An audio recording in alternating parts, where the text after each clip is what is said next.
بسم اللہ الرحمن الرحیم۔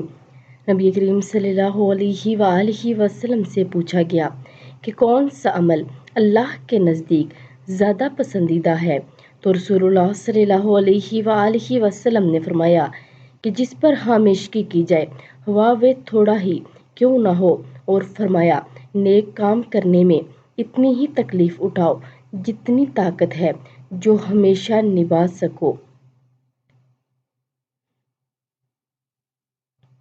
یعنی اللہ کا ذکر روزانہ اتنا کریں کہ جو ہمیشہ کر سکے، اور اتنی ہی تکلیف یا اتنی ہی کہ جو کام کرتے ہوئے بھی اس کو پورا کر سکے، وہ ہمیشہ کا عمل ہو۔